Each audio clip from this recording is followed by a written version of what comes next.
Hello, everyone, and welcome to another episode of AppSec 101. My name is Andrew Garrett, and I work in product marketing for Fortify by OpenText. And I am pleased to be joined today by Emil Warius, and he is the head of research and development at Debricht.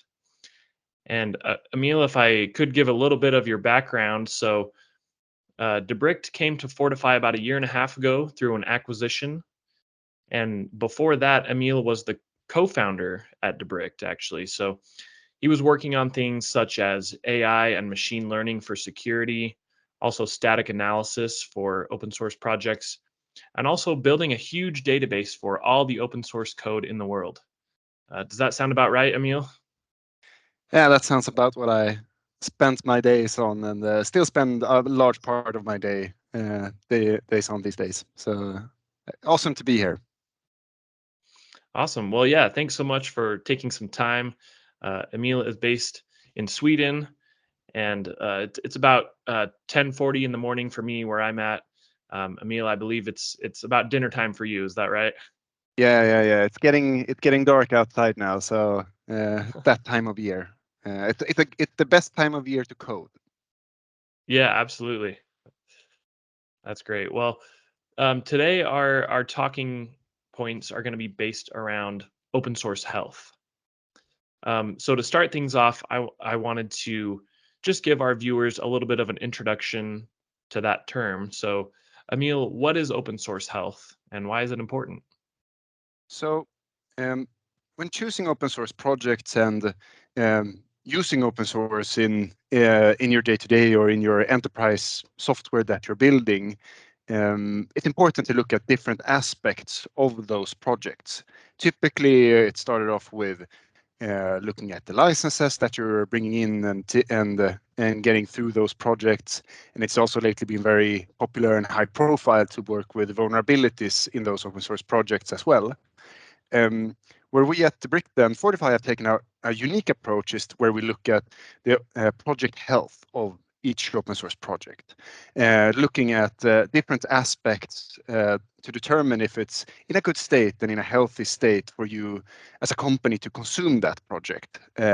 So open source health is essentially a set of metrics and different ways to measure and gain visibility into the project, the code, and the community of the open source project, and figure out as a developer and as an organization if this is something that you can use and should use while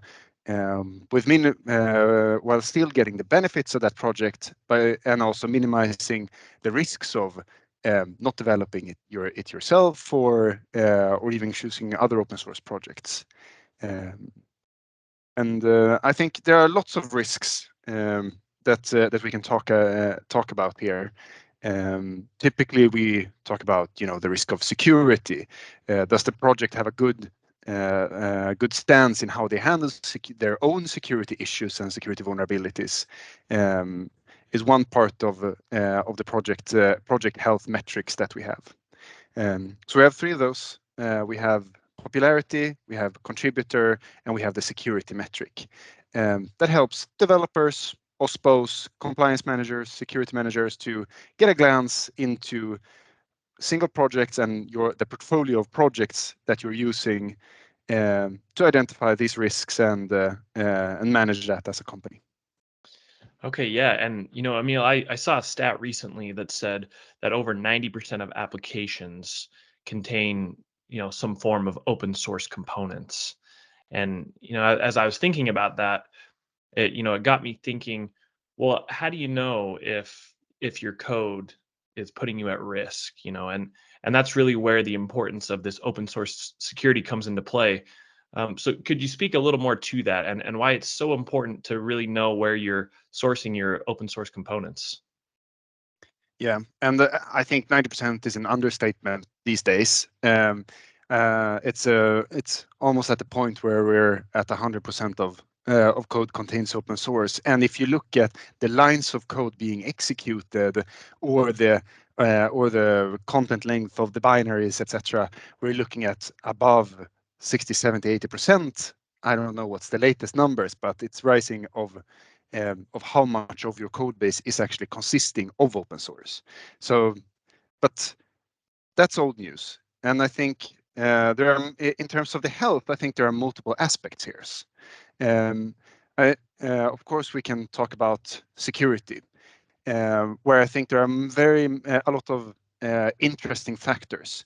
For instance, is the project you're considering, is it at risk of getting a lot of bugs in the future and a lot of new security vulnerabilities? For instance, if one thing that correlates with security vulnerabilities is bad practices around updating their own dependencies, that signals that you are not serious with how you handle your security, and that correlates with security vulnerabilities in the future. And there are also other things such as pull request size. So we have one metric in the security metric. We have sub metrics that we call practices, and here we have coding best practice, where we look at things such as the pull request size, the review times, etc. But one thing I think is really interesting is that the pull request size in a project and the average pull request size in a project correlates with the amount of bugs and security vulnerabilities in the future. Meaning that if you consistently do pull requests that are above 1,000, 2,000, 3,000 lines of code in a project, that means that reviews will get worse for those pull requests, and then in turn you won't find the bugs in those pull requests, and those will be discovered as bugs and potentially as security vulnerabilities in the future. And I look at I have multiple good projects where we can look at history and see the average pull request size for 5 years ago was about 2,000-3,000 lines of code, and then all of a sudden they have all of a sudden 40-50% of their issues are bugs, not feature requests. And that's a terrible situation to be in. So what we really want to do is to give developers both the past signals, but the early signals that we have today of, is this project going to do well in the future? So that's one important thing: avoid future security issues. And that's interesting and important, but I think there's another aspect as well here that is more relatable to developers, where if the project dies out, what happens then? What now? And I mean, as a developer myself, I've made bad choices. I made terrible choices sometimes on what open source to bring in.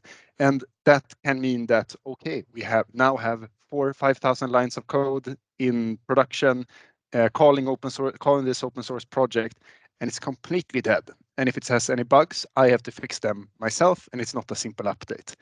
And that's a very common story in today's world, where maybe you pick the losing JavaScript front-end framework 5 years ago, or the losing back-end framework, and then you're stuck with old open source, not tapping into the speed and innovation that projects may have and other projects has instead, and instead being burdened with tech debt. And that's one of the key points I think I want to make. Choosing bad open source becomes tech debt from day one. So you want to choose a great open source that's going to be the winners of the future. So that's where things such as the contributor metrics and the popularity metrics come in. Like, is the good open source that is gaining ground in terms of the community usage and popularity among developers, and does it have the right community to support it? Is it just one developer developing the whole project, or is it a multitude of people contributing to it together, for instance, correlates very positively with survival in the future. Okay, yeah, I'm glad you brought up the importance of having low tech debt. And I was wondering if you could explain that a little more, maybe expound upon that. What are some recommendations you have to keep your tech debt low and to not make some bad choices? You mentioned as a developer, you've made some bad choices in the past, bringing in the wrong open source. Do you have any tips for people? How can they avoid that in the future? Yeah. So what you really want to be looking at, some of the most important ones are looking at the diversity of the community. And if you go into the Brick product Open Source Select and you click into one of the projects, you can see the community diversity in one of the graphs, meaning that as I said, is it one developer developing everything, or is it a set of developers working on it together? And if it is only one developer and that person gets tired of it, it burns out, and that a developer maintainer burnout in open source is a huge problem that's being actively discussed, and there's no clear solution to it today. But even though and that's not only a bad situation for the individual, but it's also a really bad situation for the enterprise being burdened with the code that's not maintained anymore as actively as anyone as we really want it to be. So I would look at the diversity as one of the key points. And here, some interesting statistics is that if you only have one developer that's maintaining a project, about 60% of those projects experience at some time that they're unmaintained for at least a year. So it's really, really risky. While if you go up to that, you have three core contributors that are active in the project, that goes down a lot. I don't have the exact stat in my head, but a lot. So typically, where I'm looking at is to have 3 very active contributors. And then another thing that's important is also that they have a contributing.md file in the project. That's typically a file where if you're considering to contribute to a project, then you start to look around in the project and search around and see how to contribute and how to onboard yourself, and what their practices are around developing the project. That is typically located in the contributing.md file. If they have that, that shows some maturity, and it shows that they are welcome to new contributors, and that it's easy to get started in the project is a good indication. So that in turn reduces the risk of acquiring or inheriting the tech debt of the open source project into your stack.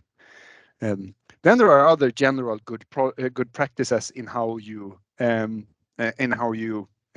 work with open source in general.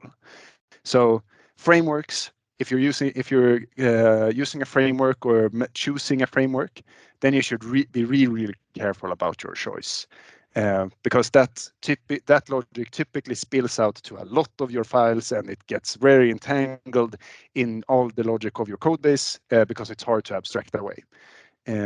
So be really careful with those. You need to make a choice, and frameworks are awesome, but really spend the right amount of time to make that choice. If you're working with libraries, things that are like single point functionalities that you're only looking to integrate in a few places in your code base, it's typically good practice to kind of build the unified interface to those libraries yourself. So their logic doesn't spill out too much into your code base, because then can easily become entangled. And if you all of a sudden need to rip it out, then that will be very painful. So paying some of that potential debt in advance and making things a bit more modular. But of course, you should spend a good amount of time to consider those projects as well. And that's where we have Open Source Select with Open Source Health to help give developers visibility into what is a good choice, what are the options I have in the market of open source. Absolutely. Yeah, I think those are some great recommendations. And now let's talk about the situation of where you have your open source health in good standing. Um, you're a developer who has made good choices. You're selecting the right open source. Well, what are some of the benefits that can be realized by developers when they are making the right choices and when their open source is in good standing? What are some of the benefits that they'll see in their DevOps? multiple benefits. As we've talked about today, your security posture will be better because great open source takes security more seriously within the project. So instead of getting 0-day vulnerabilities, you have responsible disclosures instead, meaning that you have good amount of time to update to the safest version of the open source project. It means that those projects are updated in a more responsible manner as well, so that breaking changes are reduced and it's easy to make those updates with great open source. And that means that your security posture in your code base is going to improve drastically.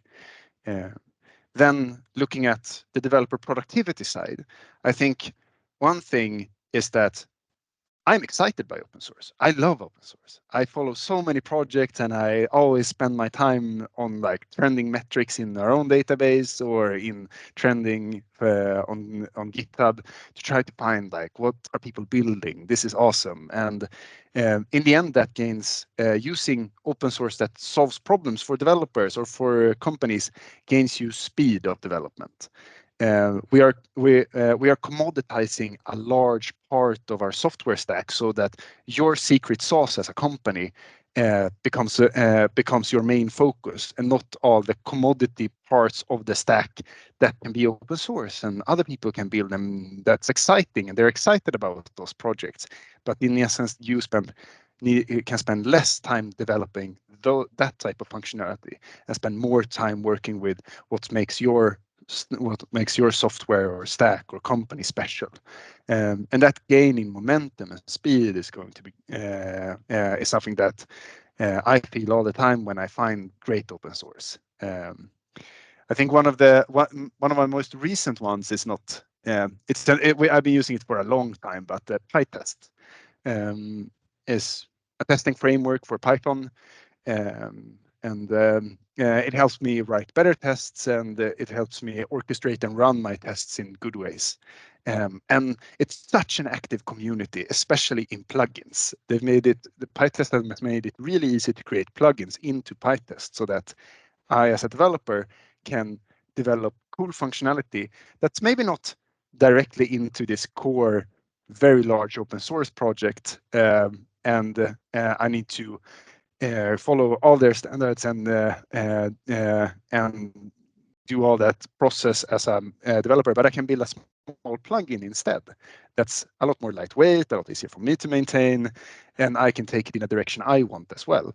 And people have done that. So there are lots of great plugins for PyTest. And I've recently gone on this search for all the greatest plugins and found like coverage plugins.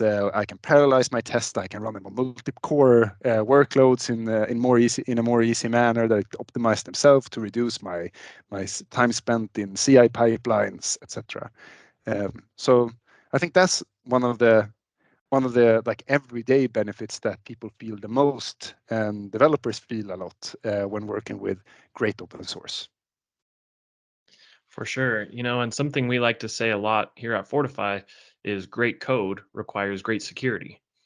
And that's really true. If you expect to have great code and create great, applications and great software, you really need to have security integrated into your DevOps. And that's why we hear the term DevSecOps so often now, because security really needs to go hand in hand. Well, Emil, we're running a little bit short on time here, but I did want to leave you a couple minutes for any final thoughts you may have. You've given some tips and some best practices already, but is there anything else that you would recommend to people to help them on their open source journey? Yes, I think it's easy to have a great vision, but then not really be developer first here. Because in the end, choosing open source projects in a large organization is hard because it's a distributed process.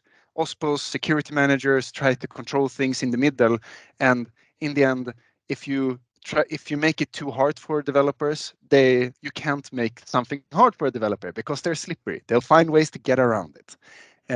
So really try to be developer first here and make it easy for them to use great open source.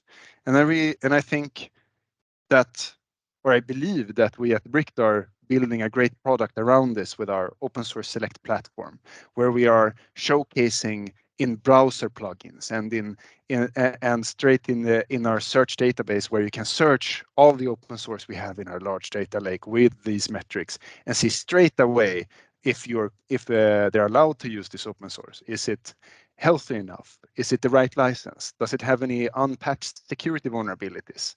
And really start left instead of trying to shift left. That too easy become that you take security processes meant for security people and give that to the developers and make them have too heavy processes. So build something build and use something that's really developer first in this essence. Because open source is exciting, and don't take that from developers. Yes, well said. I absolutely agree. I think, like you said, don't just shift left, start left. And Debricked, as you said, it's a great product, very user friendly, very developer friendly, and it's a great way to, if you're not already in a good place with your open source selection, Debricked is definitely a good way to go, and can't say enough good things about Debricked as a product. So, Emil, thank you for taking some time today to speak to me and to our viewers who are watching this episode. If you haven't already subscribed to Fortify Unplugged, I encourage you to do so. If you have any comments or questions for Emil, please leave them down below in the comments. And we'll see you next time on another episode of AppSec 101. Thanks. Thanks.